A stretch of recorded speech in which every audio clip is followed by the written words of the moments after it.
Boats like this used to be symbols of industry and prosperity. But now they're just collections of rusted metal and broken fiberglass. They're known as abandoned and derelict vessels, or boats that are no longer seaworthy. And they're found all over Oregon and the Pacific Northwest. They can pose threats like oil leaks, navigation hazards, and damage to underwater habitats.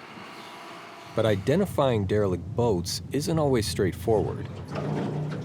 It requires collaboration between public agencies, private organizations, and everyday citizens, with many factors at play. The first step is figuring out where they are. Today we're out in the Multnomah Channel with the Multnomah County Sheriff's Office, and we are going to be looking for abandoned and derelict vessels, and we'll be placing pre-seizure notices on the boats. There's probably a high likelihood that that boat that's there might be occupied. So we'll take a look, see what's happening. Hello! Boats can legally anchor in one spot for up to 30 days. Anything longer than that tends to draw the attention of law enforcement, especially if they're not registered. Sheriff's Office! Wouldn't call it a derelict boat, but it's at anchor without registration on the state. So we'll go ahead and put a tag on this and see if they'll follow up with us. All right, we're good. If the boat isn't removed and the owner doesn't contact the state, a post-seizure sticker comes next, and the vessel becomes state property. I'm with the Marine Board. Yeah. I figured as much. Yeah, the funds for your vessel registration pays for Deputy Barrett, Deputy Diekman, and this boat to be out here to be able to respond. That's what I want. Yeah. You definitely need it registered, though. It's a sensitive area where we're not going to necessarily go remove housing, or I don't want to say housing, but shelter from somebody who might otherwise be houseless, right, in that circumstance. So it's a little bit of a controversial subject, but you got to kind of just be sensitive to it, right, and do what we can. No registration.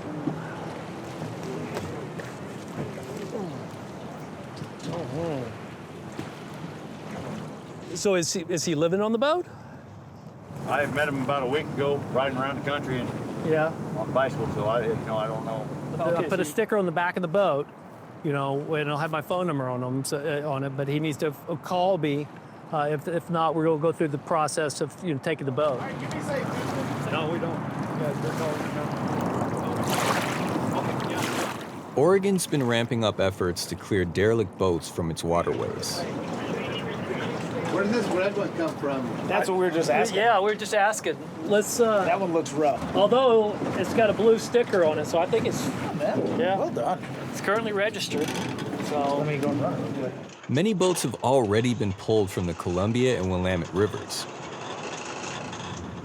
But removal isn't cheap, running from $5,000 to over $1 million per vessel. And as old boats are removed, new ones often take their place.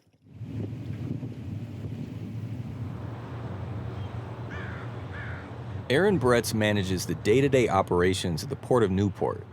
He has a group of derelict vessels in his marina, waiting to be disposed of. But getting rid of these boats isn't as simple as towing a car. Somebody abandons a vehicle in your parking lot, you put a sticker on it, you wait the required time, you call a tow truck company who has an impound lot. In the marine world, there isn't any such thing because they're much larger and there's a lot more expense involved. If you go back long enough, a lot of the wooden boats that weren't any longer in service, a lot of times they would just push them up on shore someplace and burn them. There's a higher threshold for that sort of activity nowadays, and with that comes more cost. It's more expensive and it's a little more difficult to do it. It's a pretty complex issue. That complexity is highlighted by this 100-foot dredge, which takes a massive amount of labor, resources, and coordination to remove. In situations like this, the state will typically rely on contractors who have the space, tools, and know-how to dismantle a vessel this big. We've been contacted by the state to move the vessel and put it into our dry docks where we can dismantle it safely there, where we do not have an environmental release of any fluids that may still be in the vessel that we don't know about. This operation will cost just slightly a little bit north of $1 million when we're all done. Looking at the dredge Herb Anderson in a dry dock behind me here. This vessel was up in Rainier for decades, and we determined that it was time for the state to have to intervene on this. It was presenting a navigational hazard, environmental hazard, and just to get it here, there was an immense amount of very technical work that had to happen. So who's paying for all this? Oregon has pulled together millions in a combination of federal grants and lawsuit settlements, while the Marine Board contributes a share from boater fees. But whenever possible, the state still tries to make the boat's owner cover the cost first.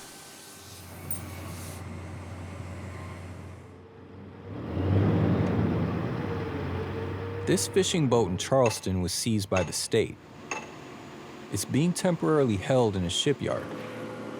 So this is the vessel Miss Stacy. It was moored illegal on Parton state lands. We're assisting the state of Oregon by providing a haul-out location for them.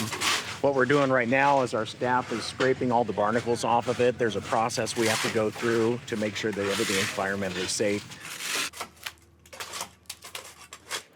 Our goal is not to take somebody's boat. We want people to be able to take care of their own boats. But ultimately, people get into a situation where they're not able to, whether it's financially or they don't have the knowledge or whatever the situation is. The owner was living on this boat when it was taken, and if it's not repaired, it'll probably get demolished by an excavator and end up in a landfill. So let's carry those in. Zora Hess knows a lot about life on the water. She takes regular kayaking trips down the Willamette River, making house calls along the way. Most people out here working, and it's really hard to work when you have not a stable home, you don't have an address. It's sheer impossible because being alive is a full day job. But people still do, and I always approach people, and I always have lovely conversations. Hi, I'm Zora. I will bring you some food. Okay, if I'm not here, I'm just gonna drop it off here. Yeah, we've been living out here for 2 years now, so we're homeless. We're struggling. Most of these marinas want a 12-year contract at $350 a month. I mean, we can't afford a registration, let alone $306 a month. Pete Sestilio bought his boat at an auction for well below market value. These low-cost boats usually require significant repairs and are often non-operational. Pete also lacks registration, which means his boat could be targeted for seizure. Hey, Steve, are you sleeping? How are you doing with food? Hello. Okay, I have just a little bit with me. So you got some bread? Make some tuna fish sandwiches. I've lived in this boat for 16 years. Sheriffs come by. They don't bother me. They're pretty nice about things. I'm all legal. I got my registration right there. So this is what some of the old bags are. It's more for the winter, but it has also battery. Steve Dusek is up to date on his registration, and his boat is operational, but he refuses to pay to moor at a marina. He prefers living on the water because of the rising costs of living on land.